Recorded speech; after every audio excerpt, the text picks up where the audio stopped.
He's just like a collapsed neutron star of fun in this entire film. Amazing. The positive reviews feel like a conspiracy to make me feel alone. I don't believe them. We're going to be talking about the new sci-fi film, Valerian and the City of a Thousand Planets. It's based on a long-running French comic called Valerian and Laureline. Essentially, it's about these two, they're not called time cops, but they're basically time cops. They like jump around in time and solve, you know, like coronal disturbances, and it's kind of one of a very influential piece of science fiction as a comic, and it's gone on to inspire a lot of things from it. Has been pulled into Star Wars, has been pulled into even the director of Valerian, Luc Besson. The Fifth Element was he worked with some of the creators to make that film. Considered, you know, one of his better films. So Ryan, yes. What did you think of Valerian and the City of a Thousand Planets? In my best attempt at being even-handed, I would say this movie is basically complete garbage. Okay. The positive reviews feel like a conspiracy to make me feel alone because I don't believe them. But anyway, that's its own thing. I feel like a lot of reviewers, especially on this film, are kind of viewing it as, okay, as a summer blockbuster, it's like fine. And like, while that's true, it's like Hollywood is such, like, it feels so, at least these big budget films feel so creatively void that like it shouldn't be the standard. But I would say it's not good even for one of those. I feel like maybe you're not possibly giving enough credit to this sort of movie usually. You know, there are often decent summer blockbuster movies. This is not one of them. I feel like even in comparison to other summer blockbuster movies, this is a failure. It had its shining moments, which we will get into after we wade through the muck of the rest of the movie. Sure. Yeah. So, I mostly agree with you. I was really hoping for this film to be something, you know, I appreciated Besson's attempt to bring French sci-fi, which is very different from U.S. sci-fi, even British sci-fi. It's like just got this more like colorful, kind of trippy quality to it. Mm-hmm.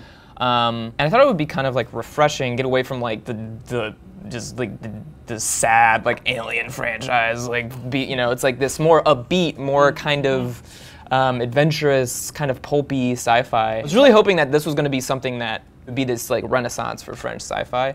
After seeing the film, anything's possible, but I do not think that's going to happen. One big problem, which is in the title itself. Valerian, specifically the actor Dane DeHaan, is just he's just like a collapsed neutron star of fun in this entire film. He reminded me, I think you mentioned, of Keanu Reeves in The Matrix, but in like the worst ways possible. Amazing. He's not 100% to blame for his performance. Someone along the way should have told him or have gone a different direction. I'm not quite sure what was going on there. Laureline, his sidekick, played by Cara Delevingne. She's at least decent. She's decent. Yeah.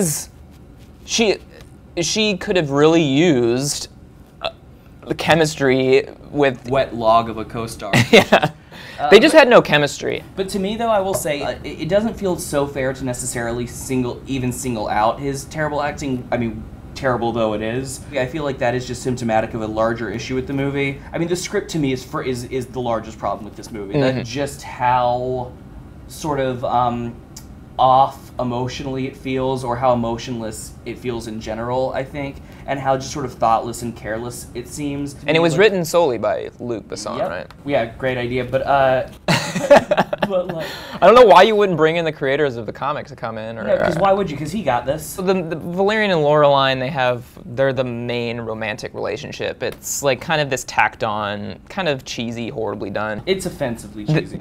It kicks off as a romantic relationship before we even know who they are. Yeah. Before Laureline has decided that she has an interest in him romantically, the movie has decided that she does already. Here's the thing. Luc Besson has described this as a passion project, and not to like, you know, you can't know someone's heart and mind or whatever, blah, blah, blah, but he's lying. He does not, there's no way that he can be as careless with the dialogue in this movie as he could possibly be, like, actively and thoroughly from beginning to end and have any sort of feeling for this material. I mean, I can't say he doesn't have any feeling for any of the material. The last thing I'll say about the script, I guess, is like one of the major themes towards the end, without getting into any sort of plot points, this theme that emerges is this idea of sort of love and authentic feeling being at odds with like procedure, you know. But the script is unable to conjure up that love and authentic feeling. No, that's supposed to be. It's very ironic. This is in a movie in which emotion is completely inhibited by procedure of the screenplay. Yeah. As far as like, you know, everything but the visuals are concerned, this is, I feel, as by the book as you can possibly get. No, I think you're right. The script is kind of like the heart of the problem. You're encased in this amazing, colorful sci-fi world, whatever, and it looks great, sure, fine, whatever. Yeah, yeah. But the plot, I don't know.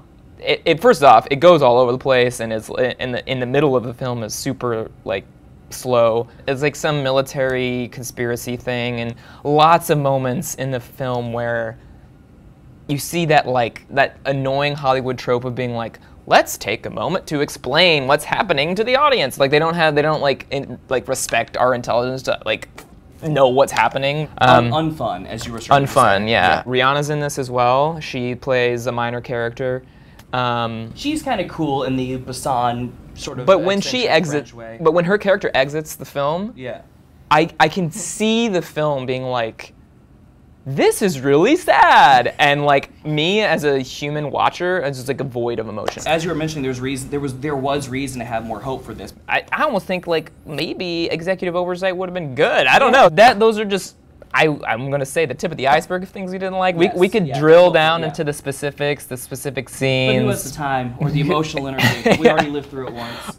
I will say, from my point of view, it's not 100% bad news. Yeah, there are scenes, specific scenes, that are you can see kind of the awesomeness of the source material shining through. Mm-hmm. One scene, it comes kind of early in the film. They go to a marketplace, and the marketplace is in this complete other dimension that they can't see, except if you're wearing these like devices that can like kind of phase your body into that market or whatever. And he's able to like phase part of his body, and so he's like a floating hand. Like that shit's cool. Mm-hmm. Meanwhile, while that scene's going on, like everything's still boring as hell. Like the character's still bad, but like and everything you say is terrible to each other. But anyway. But like that creation was interesting. Yeah. The opening before like there's much of a chance for words to be exchanged.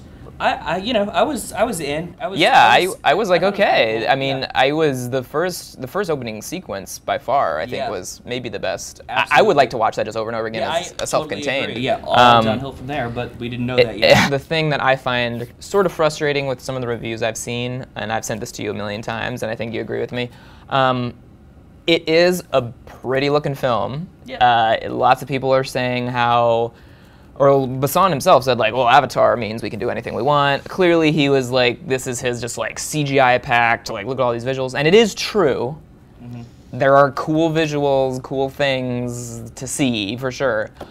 You know, it's just like a terrible film, and then you just like shove a bunch of cool crap in front of it, and it's passable. From what I gather from the positive reviews, the good thing to have done, which he did, was of colors and shapes.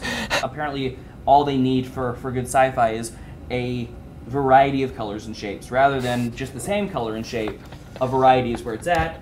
I don't disagree with that. I think that's way better than a monotony of colors and shapes. So if you want to see cool shit on a big screen, I mean, cool. But I would also like watch Planet Earth on your TV. Like that's some cool stuff. It came off like a sterile, just lifeless, unfun sci-fi adventure, and that's a real shame. Honestly, my last final advice, see Dunkirk instead. I haven't even seen the movie, but go see that. And stay tuned for whatever's next.